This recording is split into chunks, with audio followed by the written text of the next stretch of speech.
কড়াইতে দুটো ডিম দিয়ে দিয়েছি এবং ডিমগুলো ভুজিয়া করে নেবো। এবার বলি আজকে কি করব। আজকে আমার একটু উঠতে দেরি হয়ে গেছে, 5টা বেজে গেছে, অলরেডি 5:15 উঠেছি।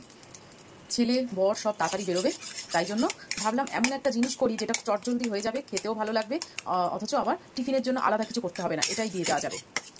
তাই জন্য এই পাশে ভাত বসিয়েছি। তোমরা এরকম ভাত না করেও যদি বাসি ভাত থাকে তাহলে এই জিনিসটা অবশ্যই করতে পারো।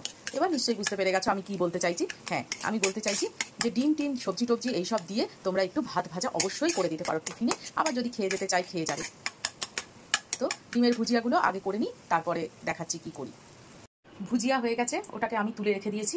এইবারে কড়াইতে আমি একটু তেল দিয়ে দিয়েছি। তেল আমার গরম হয়ে গেছে, এর মধ্যে আমি একটু কাঁচা লঙ্কা রসুন কুচি দিয়ে দেবো। রসুন আর কাঁচা লঙ্কা হালকা একটু ভাজা ভাজা হয়েছে, এর মধ্যে দিয়ে দেবো চিংড়ি মাছটা। এবার চিংড়ি মাছটাকে একটু ভেজে নেবো, আর এর মধ্যেই দিয়ে দেবো নুন আর হলুদ। চিংড়ি মাছটা একটু হালকা হালকা ভাজা হয়েছে, এর মধ্যে আমি দিয়ে দেবো সবজি। তোমার ঘরে যা সবজি আছে সেটা যদি দেওয়ার যোগ্য হয় তাহলেই দেবে, কেন কচু ঢেঁড়স এগুলো নিশ্চয়ই ভালো লাগবে না, সেটা সবাই জানে। মোটামুটি আমি দিয়েছি এখানে ফুলকপি, ক্যাপসিকাম, আলু আর পেঁয়াজ।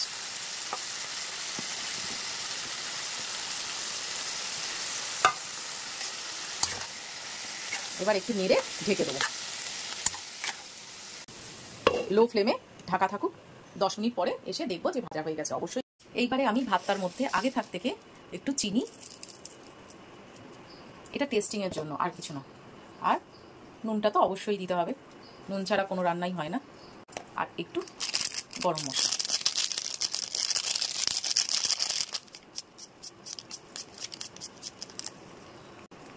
অল্প একটু গরম মশলা। এবার এই 3টে জিনিস একটু ভাতের সঙ্গে সুন্দর করে মিশিয়ে নেবো। আগে থেকে মিশিয়ে নিলে কি হয়, চিনিটা আস্তে আস্তে এই গরম ভাতের মধ্যে গলেও যাবে, আর সঙ্গে সঙ্গে মানে ওই কড়াইতে দিলে না চিনি আর নুন ঠিকভাবে আন্দাজও করা যায় না, আর ভালোভাবে মিশেও না। ওই জন্য আমি আগে থেকে সব কিছু করে রাখি।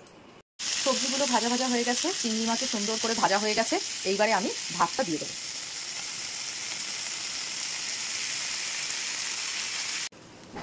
এই ভাত আর সবজিটাকে একসঙ্গে সুন্দর করে লো ফ্লেমে বেশ কিছুক্ষণ ভাজবো, তবেই টেস্টটা আসবে। ফ্লেমে আমি 10 থেকে 15 মিনিট হালকা করে ভেজে নিয়েছি। দেখো দেখতে কত সুন্দর লাগছে। তবে এই যে ওপরে যে জিনিসগুলো দানা দানা দেখতে পাচ্ছ, আমি একটু টেস্ট করে দেখলাম। এই সময়টা কিন্তু তোমরা অবশ্যই টেস্ট করে দেখবে নুন মিষ্টি ঠিক আছে কিনা। আমার নুনটা ঠিক আছে, কিন্তু চিনিটা একটু হলে ভালো লাগবে আর কি। তো একটু চিনি দিয়ে দিলাম, আর এই লাস্ট ফিনিশিং আমি ডিমের ভুজিয়াটা দিলাম আর ঘি দেব। আমার ভাত ভাজা কমপ্লিট। এই নেড়ে দেবো, ব্যাস। অপূর্ব খেতে লাগে, অপূর্ব। যদি কোনোদিন খেয়ে থাকো তো অবশ্যই ভালো, মোটামুটি সবাই খেয়েছে এগুলো। মা ঠাম্মিরা করতো, ওই বাসি ভাত বেঁচে যেত, কি করবে এরকম একটা করে দিলে সকালে জল খাবারটা সবার হয়ে যেত।